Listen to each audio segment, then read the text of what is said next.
Salut à tous, j'espère que vous allez bien. Analyse Galatasaray-Barça, c'est parti.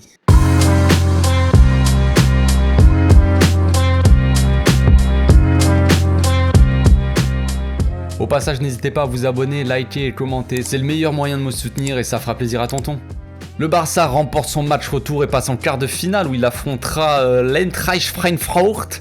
Ouais, je le prononce très bien, le 7 et le 14 avril, donc on recevra au match retour, donc plutôt un tirage clément, j'ai envie de dire, oui, Clément Langlais, non. Bref, super van. Ce qui frappe dans le match d'hier, c'est la mentalité qu'ont eu les joueurs déjà pour remonter au score, mais en plus d'aller gagner ce match, tout en maîtrise, avec de la patience, tout ça, et en ayant la tête froide, pour tenir le ballon en fin de match, avec des gars comme Pedri, Gavi au milieu, qui, à eux deux, sont plus jeunes que Daniel Alves, quand même, c'est à noter.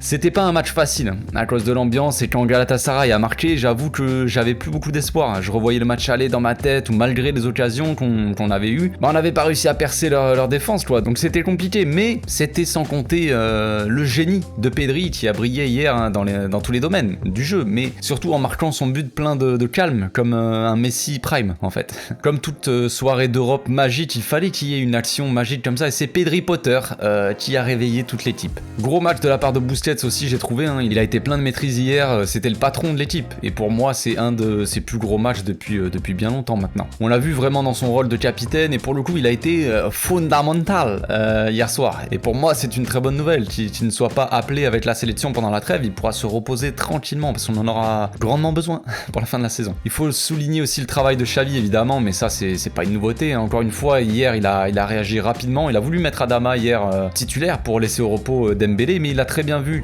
que ça ne marchait pas, et il a réagi rapidement, et ça a totalement changé le match. Très bonne rentrée de Dembélé qui a changé l'animation devant, on aurait dit d'un coup que ça jouait beaucoup mieux, que le jeu était devenu plus fluide, sûrement parce qu'Adama garde peut-être un peu trop le ballon et que ça stoppe un peu la progression, ou voilà, ça arrête un peu le jeu, alors que Dembélé lui cherche pas forcément le 1 contre 1 à chaque fois, et il combine plus avec ses partenaires. Xavi a félicité les joueurs après la victoire, il a souligné la personnalité de ses joueurs contre une équipe compliquée, il a dit que nous avons eu du calme et de la patience pour jouer. Il a eu quelques mots aussi pour Pedri, encore une fois, il a dit qu'il était capable de ça et bien plus encore. Il a de la patience dans le jeu et marque un grand but, c'est un privilège de le coacher. C'est un but spectaculaire, sublime. Donc quand même les gars, quand Xavi te dit que c'est un privilège de t'entraîner, est-ce que c'est pas le plus beau compliment que tu peux avoir dans le foot en tant que joueur? Franchement, c'est magnifique. Xavi a quand même été un peu critique aussi, il a dit que nous perdons encore trop de ballons et ça lui fait mal apparemment. Nous devons être plus responsables avec le ballon, il a dit. Bon, il est toujours un peu critique, mais frère, il y a quand même des bonnes choses. Mais c'est vrai qu'on a quand même perdu pas mal de ballons assez bêtes, j'ai trouvé. Il a dit que c'est difficile de gagner dans cette Europa League et que la victoire est un coup de pouce pour le projet. C'est un pas en avant pour continuer à se développer, il a dit. Pedri Potter aussi a parlé après le match. Il a dit qu'il se souvenait pas très bien de l'action du but. Il a dit que sur le terrain, les choses lui viennent naturellement. Il a la chance de ne pas avoir à penser, il a dit. Mais les comparaisons avec Léo Messi, pour lui, sont un peu abusées. Voilà, bon, frère, t'as mis un peu un but quand même similaire, mais bon. Pedri est très satisfait de la personnalité de l'équipe. Il a dit qu'au Camp Nou, nous n'avons pas obtenu le résultat escompté. Voilà, nous savions que c'était un terrain difficile, mais nous avons joué avec caractère. Il a clairement dit qu'on est les favoris de la compétition, vu la façon dont nous jouons. C'est bien, franchement, je trouve ça bien. Ça prouve qu'il prend ses responsabilités et que sa confiance est au top. Aubameyang lui a dit que le but de Pedri avait été la clé de la remontée. Moi, je pense aussi, clairement. Il a dit que cette victoire, c'est une bonne chose. Ça signifie que nous avons la bonne mentalité. Le but de Pedri a été très bon pour nous mentalement en vue de la deuxième mi-temps. Il a dit que c'était un grand but et que c'est incroyable qu'ils s'en souviennent pas d'ailleurs. Après il a dit bien sûr que Messi aurait pu marquer aussi ce genre de but. Il l'a déjà fait de toute façon. Il a dit qu'en première mi-temps nous avons perdu beaucoup de ballons faciles, en seconde période on a fait un peu mieux quand même, au final nous avons gagné, c'est le plus important tout simplement. Il a enchaîné sur le Classico en disant qu'il était ravi de vivre son premier Classico, donc on va voir, il va voir ce que c'est. Il est heureux parce que voilà, il a hâte d'y être tout simplement. On va passer à l'analyse des buts les gars.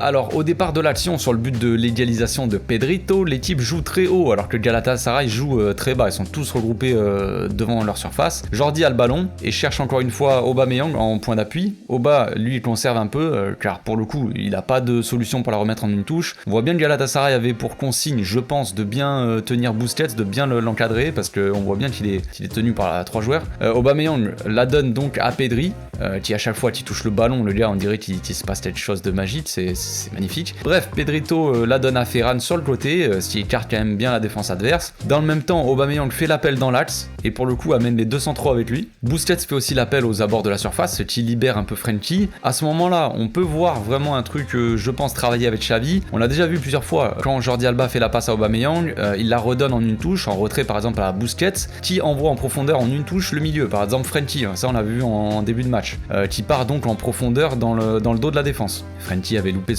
pas son face à face, mais son tir il est juste à côté. Donc pour le coup, il se passe un peu la même chose, on va dire, mais sur le côté gauche, avec des joueurs différents. Ferran la donne donc en retrait à Frenkie. À ce moment-là, Jordi déclenche lui son appel en profondeur. Bon, il part de loin, ok, mais il déclenche son appel. Dans le même temps, Ferran fait un appel lui vers l'intérieur, ce qui perturbe un peu le latéral et l'ailier. Les deux sont battus et Ferran vient provoquer balle au pied, jusqu'à ce que son vis-à-vis sorte sur lui.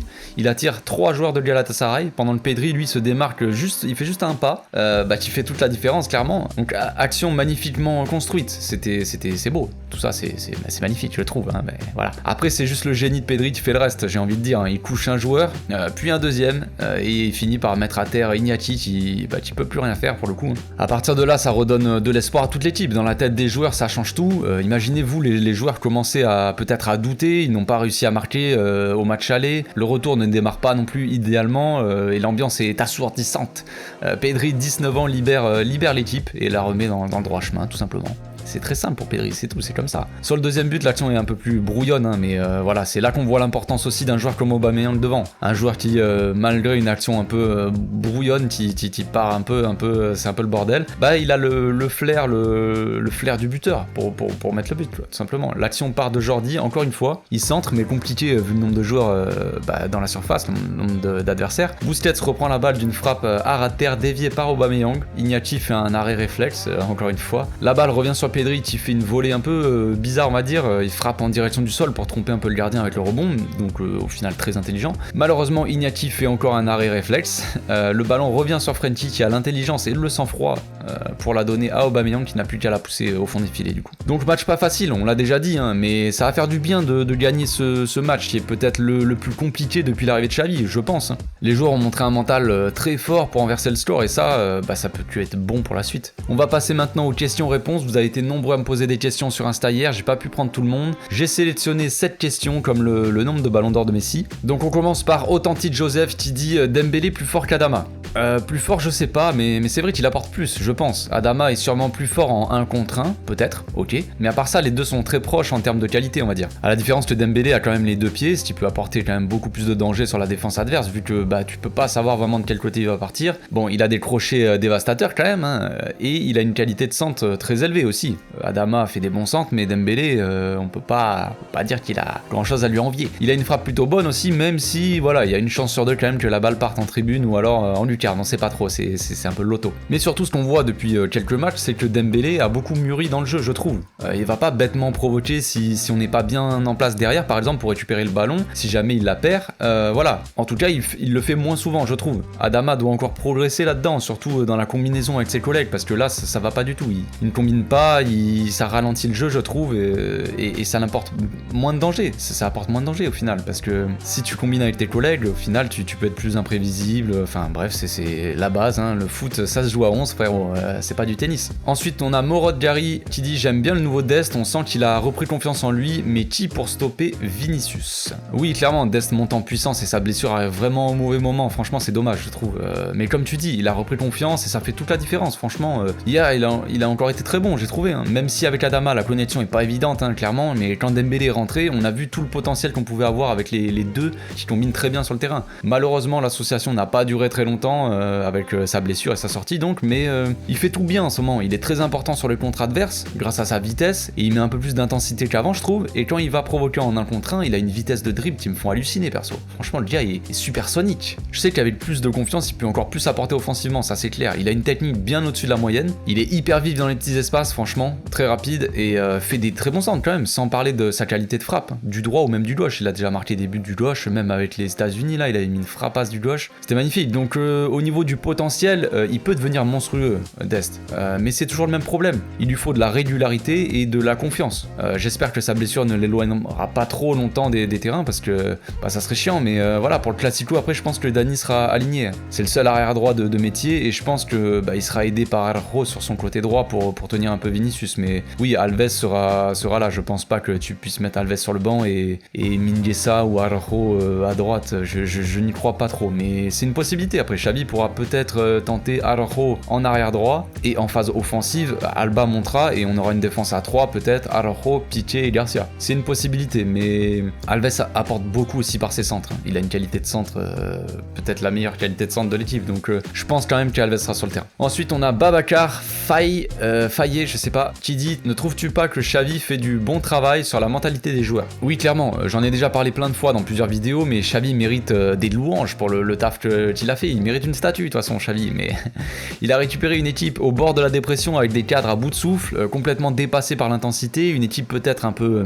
divisée entre les jeunes et les cadres, une différence de génération, même s'ils s'entendent très bien, il y a quand même un grand écart d'âge, et les jeunes ont dû s'adapter à ce haut niveau, pendant que les cadres ont dû peut-être aussi donner un peu plus les clés aux jeunes. On le voit avec Pedri ou Gavi, les joueurs se font de plus en plus confiance et l'équipe est soudée. On voit que Gavi prend ses responsabilités et les cadres comme Alba ou même Busquets n'hésitent pas à leur donner le ballon, et on voit aussi Pedri beaucoup faire le jeu. Pedri a pris énormément d'importance cette année, depuis son retour avec Xavi encore plus, mais peut-être que ça aurait été pareil sous Koeman de toute façon, mais il a pris énormément d'importance dans la construction du jeu, Pedri.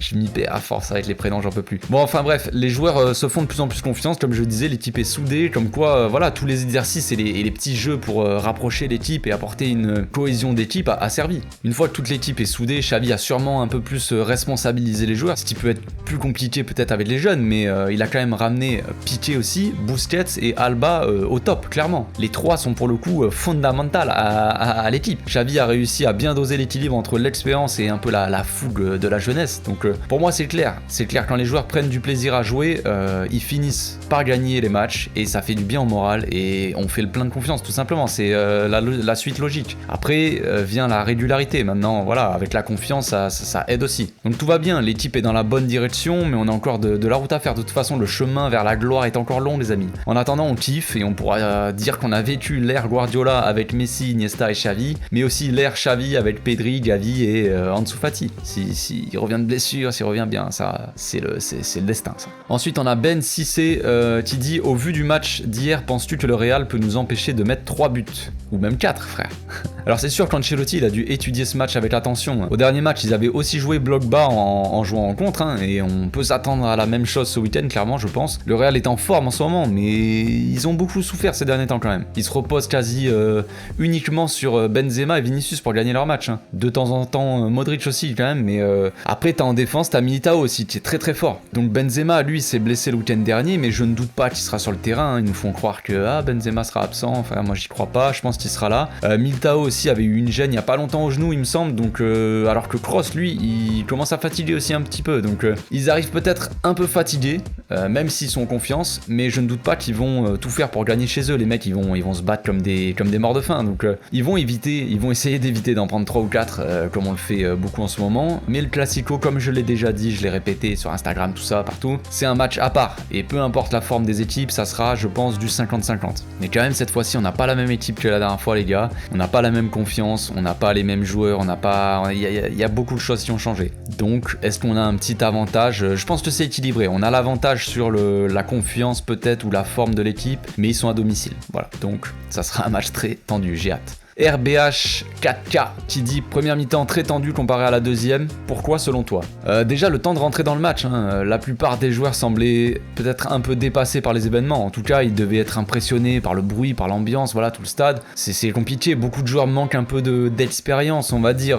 Peut-être à part forcément Piqué, Busquets, Alba. Le reste est assez jeune, sauf Aubameyang peut-être, mais compliqué pour Aubameyang de tenir ce rôle-là. On l'a bien vu au match aller où Ferran avait été invisible dans l'axe parce que qu'en défense ils étaient tous regroupés et vraiment quand tu joues vraiment dans l'axe comme ça en pointe, t'es vraiment entouré par tous les défenseurs, c'est compliqué de s'en sortir. Mais bon bref, à part ça, compliqué de rentrer dans ce match. La pression était forte, les joueurs n'étaient pas trop dans le match, hein, franchement, c'est ce que Pedri sonne la révolte. Ensuite en deuxième mi-temps, Dembélé est rentré et là, ça a fait grave de bien à l'équipe, hein, franchement, collectivement l'équipe jouait mieux, le jeu était plus fluide comme je le disais tout à l'heure, petit à petit les joueurs ont pris confiance et sont montés en puissance, à l'image de Garcia aussi qui a eu beaucoup de mal en début mais qui était quand même beaucoup mieux en deuxième mi-temps. Donc je pense principalement que c'était dû à l'ambiance et à l'enjeu aussi du match peut-être. Mais le principal est fait, on a su répondre présent et on a gagné ce match tout simplement. Ensuite on a Big Ones qui dit la patience et la persévérance, les nouvelles qualités du Barça.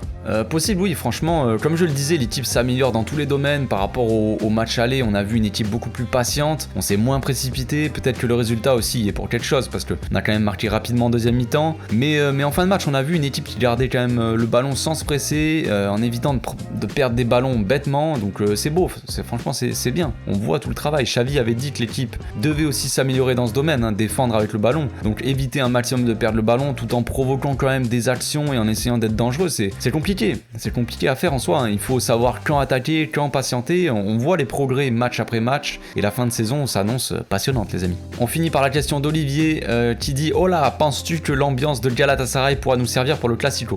Hola amigo, si está... Non, je déconne. Oui, clairement, non seulement ça peut nous aider pour le Classico, mais aussi pour le reste de la saison. Et ce genre de match va nous faire grandir en tant qu'équipe déjà, mais aussi faire grandir les jeunes. Donc franchement, c'est que du bon. À côté, l'ambiance du Bernabéu, les gars, c'est les vacances. Ce genre de match peut peser sur le mental des joueurs quand même.